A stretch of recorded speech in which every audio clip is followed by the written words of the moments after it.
شوية على النشأة بتاعت حضرتك، وإزاي إيه السبب، يعني عايزين نبتدي الأول من السبب اللي خلّى حضرتك أصلًا في الأول قُلت أنا عايز ألتحق بالمجال العسكري؟ بُص، أنا ابن بورسعيد، وبورسعيد زمان كانت حيين فقط، حي الفرنج وحي العرب بينهم شارع محمد علي، وحي الفرنج كان كله أجانب.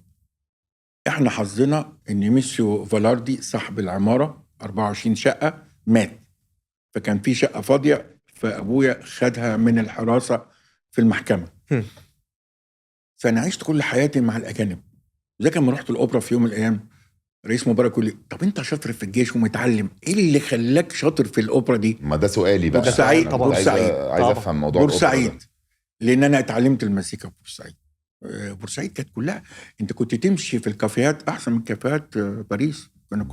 كانت فرنساوي وقناه السويس. انت فاهم المزيكا بالليل بتلعب يوم الجمعه والحد الصبح وبالليل المزيكا في وكان احلى لبس واحلى أجمل لبس. شوبينج واحلى هو الجينز ده بس كنا بنسميه الدنجري في بورسعيد، ما اعرفش ليه. لحد النهارده الدنجري الدنجري. كنا بنشتريه من قهوه البمبوطيه، ما كانش بيتباع بقى سفر، لا البمبوطي هو على المركب جوني مش عارف ايه، طب تاخد جمل يقوم يديله البنطلون نكويه ويتباع في قهوه البمبوطيه. ايوه يعني لبسنا كان احلى لبس كنا بنشتريه زمان في بورسعيد. وولد حضرتك كان في كان في الجمارك بورسعيد. فالمهم جت حرب 56، فيوم 28 اكتوبر قمنا الصبح لقينا الضرب وبتاع ده، جرينا بتجري جري على البلكونه، لقينا البلد بتضرب وبتاع، ومن بعيد لقيت لان بيتنا على البحر فمكشوفه المساحه قدامنا لحد مطار الجميل، لقيت الباراشوت نازل. فقلت لابويا ده بابا الباراشوت. قال شفت فين الكلام ده؟ كان في التلفزيون ايامها طبعا. قلت له في السينما، كان افلام العربيه الثانيه والكلام ده كله. فجرينا على البي بي سي، فتحنا البي بي سي لقينا في انذار كل الناس اللي عند البحر انزلوا تحت في البدرون في بورسعيد بيسموه الجربين. فنزلنا كلنا العماره ال 24 شقه، نزلنا فين؟ في البدرون تحت. قعدنا من 22 اكتوبر لحد 2 نوفمبر وقف اطلاق النار. الضرب بقى شغال، كل شويه نطلع سلكه من البدرون عشان نسمع البي بي سي اللي بيحصل. يوم 2 نوفمبر حصل وقف اطلاق النار وقالوا اطلعوا البيوت، فطلعنا الشقه فوق، الازاز كله متكسر والدنيا، وابويا عايز يطمن على جدتي فخدني في ايده ورحنا جدتي في شارع ال30 في الحي العرب. على كل ناصيه تلاقي 4 شهداء، الدم نازل والسلاح جنبه ومضروبين، وكان اياميها كلهم مقاومه، لان عبد الناصر قبل ما حصل كده وزع عربيات سلاح في بورسعيد. وذلك الفوج الاولاني كله بتاع المظلات اتضرب، بورسعيديه راحوا عليه بالسلاح وموتوهم. فاطلع هات ملايه من فوق. حاضر، اطلع اجيب ملايه واجي.